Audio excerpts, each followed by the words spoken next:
উৎসব উপলক্ষে রাজশাহীর পুঠিয়া উপজেলায় ৪৩টি পূজা মণ্ডপে দুর্যোগ ব্যবস্থাপনা ও ত্রাণ মন্ত্রণালয় কর্তৃক পরাদ্রকৃত চিয়ার চাউল বিতরণ অনুষ্ঠান অনুষ্ঠিত হয়। বুধবার সকাল 11:30টার দিকে উপজেলা প্রশাসন ও উপজেলা দুর্যোগ ব্যবস্থাপনা কমিটির আয়োজনে এই অনুষ্ঠান অনুষ্ঠিত হয়। উপজেলা নির্বাহী অফিসার নুরুল হাই মোহাম্মদ আনাস এর সভাপতিত্বে প্রধান অতিথি হিসেবে উপস্থিত ছিলেন রাজশাহী ৫ পুঠিয়া দুর্গাপুর আসনের সংসদ সদস্য প্রফেসর ডাক্তার মোহাম্মদ মনসুর রহমান। এতে বিশেষ অতিথি হিসেবে উপস্থিত ছিলেন উপজেলা চেয়ারম্যান জিএম হীরা বাচ্চু। এতে আরও উপস্থিত ছিলেন উপজেলা ভাইস চেয়ারম্যান আব্দুল মতিন মুকুল, উপজেলা প্রকল্প বাস্তবায়ন কর্মকর্তা মোহাম্মদ ফরিদ হোসেন, আওয়ামী লীগের নেতা আসানুল হক মাহসুদ, গোলাম ফারুক, শাহরিয়ার রহিম কনক, জেলা ছাত্রলীগের সভাপতি হাবিবুর রহমান হাবিব, পূজা উদযাপন কমিটির সভাপতি স্বপন কুমার নিয়োগী, সাধারণ সম্পাদক কার্তিক চন্দ্র সরকার, হিন্দু বৌদ্ধ খ্রিস্টান ঐক্য পরিষদের সভাপতি অমল ঘোষ সহ সকল পূজা মণ্ডপের সভাপতি ও সাধারণ সম্পাদকগণ উপস্থিত ছিলেন। ধর্ম যার যার,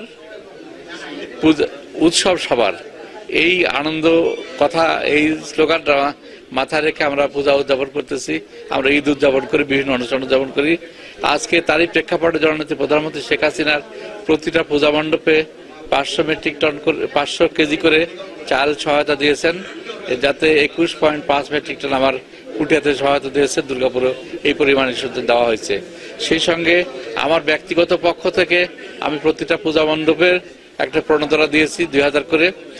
আমাদের ধর্ম মন্ত্রণালয় থেকে স্বীকৃতিপ্রাপ্ত 30টা সনদ বিভিন্ন মণ্ডপের নেতৃবৃন্দের মাঝে বিতরণ করা হলো আজকের এই অনুষ্ঠান থেকে।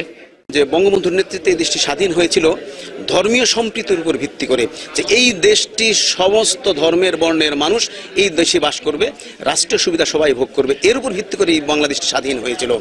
আমরা যদি লক্ষ্য করি তাহলে দেখব সেই সম্প্রীতি, ধর্মীয় সম্প্রীতি মাঝখানে কিছুটা ব্যাঘাত ঘটেছিল।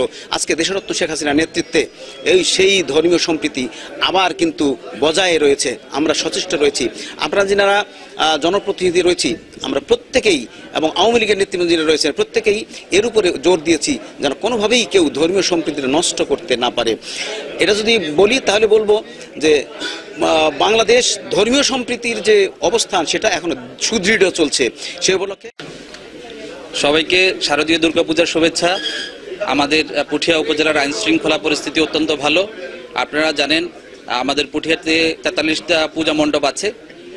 বিশ্বব্যাপী যে করোনা মহামারী চলছে, এই করোনা মহামারীর কারণেই গত বছরের চাইতে এই বছর একটু কয়েকটি আমাদের পূজা মণ্ডপ সংখ্যা কম, কিন্তু সরকারের যে ইনস্ট্রাকশনগুলো আছে সেই ইনস্ট্রাকশনগুলো আমরা সবাই মেনে চলবো।